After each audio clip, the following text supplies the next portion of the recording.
Hi students, ഇപ്പോൾ നമ്മുടെ കുട്ടികൾക്ക് കുറച്ച് ഡിഫിക്കൽട്ടായിട്ടുള്ള ഒരു ചാപ്റ്ററാണ് principles of inheritance and variation അല്ലേ. അപ്പോൾ അതിനകത്തെ പ്രധാനപ്പെട്ട ക്വസ്റ്റ്യനുകൾ നമ്മൾ അനലൈസ് ചെയ്യാണ്. അപ്പോൾ ആദ്യമായിട്ട് നിങ്ങൾക്ക് ആ ചാപ്റ്ററിൽ നിന്ന് ഫുള്ള് മാർക്ക് സ്കോർ ചെയ്യണമെങ്കിൽ നിങ്ങൾ ഒന്നാമതായി ഫോക്കസ് ചെയ്യേണ്ടത് ട്രേറ്റ് സെലക്റ്റഡ് ബൈ മെൻഡലാണ്. പൈസം സെറ്റേവം എന്ന് പറയുന്ന പി പ്ലാന്റിൽ നമ്മുടെ മെൻഡൽ സെലക്ട് ചെയ്ത ആ 7 ട്രേറ്റ്സ് അത് ഏതൊക്കെയാണെന്നുള്ളത് പഠിച്ചു വെക്കണം. ഏതൊക്കെയാണെന്ന് അറിയാമല്ലോ. അതിനകത്ത് ഒന്നാമത്തേതെന്ന് പറയുന്നത് സ്റ്റെം ഹൈറ്റാണ്, പിന്നെ ഫ്ലവറിൻ്റെ കളറുണ്ട്, ഫ്ലവറിൻ്റെ പൊസിഷനുണ്ട്, പോഡിൻ്റെ കളറുണ്ട്, പോഡിൻ്റെ പൊസിഷനുണ്ട്, അതിനൊക്കെ തന്നെ ഈ പറയുന്ന നമ്മുടെ സീഡിൻ്റെ ഷേപ്പ് അല്ലേ, പിന്നെ സീഡിൻ്റെ കളറ്, അങ്ങനെയുള്ള കാര്യങ്ങളെല്ലാം കൃത്യമായിട്ട് തന്നെ പഠിച്ചു വയ്ക്കുക. അതിനുശേഷം മെൻഡലിലെ ലോസ് ഓഫ് ഇൻഹെറിറ്റൻസ് ഉണ്ട് അല്ലേ. ആ മെൻഡലിലെ ലോസ് ഓഫ് ഇൻഹെറിറ്റൻസിൽ അദ്ദേഹം 3 ലോകൾ പറഞ്ഞിട്ടുണ്ടായിരുന്നു. അത് ഏതൊക്കെ ലോയാണ്? ലോ ഓഫ് ഡോമിനൻസ് ഉണ്ട്, ലോ ഓഫ് സെഗ്രിഗേഷൻ ഉണ്ട്, ലോ ഓഫ് ഇൻഡിപെൻഡൻറ്റ് അസോർട്ട്മെൻ്റ് ഉണ്ട്. ആ ലോകൾ കൃത്യമായിട്ട് നിങ്ങൾ അറിഞ്ഞിരിക്കണം.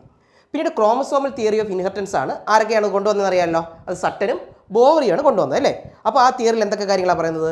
Chromosomes are the vehicles of heredity ആണെന്നും, ക്രോമസോംസ് മ്യൂട്ടബിൾ ആണെന്നും, പിന്നെ അതിനൊക്കെ ഹോമോലോഗസ് ക്രോമസോമുകളെ കുറിച്ചൊക്കെ പറയുന്നുണ്ട്. അപ്പോൾ ക്രോമസോമൽ തിയറി ഓഫ് ഇൻഹെറിറ്റൻസ് മനസ്സിലാക്കുക. അടുത്ത 4ാമത്തെ ക്വസ്റ്റ്യൻ എന്ന് പറയുന്നത് വളരെ റിപ്പീറ്റഡ് ആയിട്ടുള്ള ഒരു ക്വസ്റ്റ്യൻ ആണ്, ക്രോമസോമൽ ഡിസോർഡേഴ്സ് എന്നുള്ളത് അല്ലേ. 3 ഡിസോർഡേഴ്സാണ് നിങ്ങൾ പഠിക്കേണ്ടത്. അതിൽ ഒന്നാമത്തത് ഡൗൺ സിൻഡ്രോം ആണ്.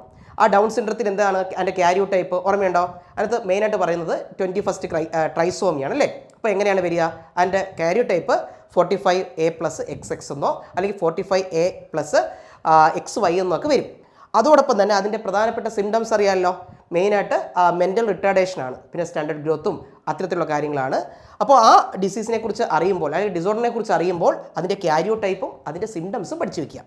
അതിനൊക്കെ തന്നെയാണ് ക്ലൈൻഫെൽട്ടർ സിൻഡ്രോം. ക്ലൈൻഫെൽട്ടർ സിൻഡ്രോം എന്ന് പറയുമ്പോൾ അവിടെ എങ്ങനെയാണ് വരിക? അവിടെ എന്ന് പറയുന്നത് പുരുഷന്മാർക്കാണ് ഗൈനക്കോമാസ്റ്റിയ എന്ന് പറയുന്നൊരു കണ്ടീഷനാണ് വരുന്നത്. നിങ്ങൾക്കറിയാം 44A+XXY, അതായത് 47 ക്രോമസോംസ് വരും. പുരുഷന്മാരെ സംബന്ധിച്ചോളം ഒരു സ്റ്റെറിലിറ്റി കാണിക്കുന്ന ഒരു ഡിസോർഡറാണ് ക്ലൈൻഫെൽട്ടർ സിൻഡ്രോം. അതോടൊപ്പം തന്നെ ടർണർ സിൻഡ്രോം, വളരെ പ്രധാനപ്പെട്ടതാണ് ടർണർ സിൻഡ്രോം. സ്ത്രീകളുടെ ഓവറി റുഡിമെൻ്ററി ആയിട്ടുള്ള ഒരു കണ്ടീഷനാണ്. അതിനകത്ത് 44A+X0 എന്നാണ് വരിക അല്ലേ. അപ്പോൾ 45 ക്രോമസോം വരികയാണ്. അപ്പോൾ സ്ത്രീകൾക്ക് ഉണ്ടാകുന്ന ഒരു ഡിസോർഡറാണ്. അപ്പോൾ ഇത്തരത്തിലുള്ള ക്വസ്റ്റ്യൻസ് ആണ് ആദ്യത്തെ ഒരു പാർട്ടായിട്ട് നിങ്ങൾ പഠിച്ചു വയ്ക്കേണ്ടത്. ഓക്കെ.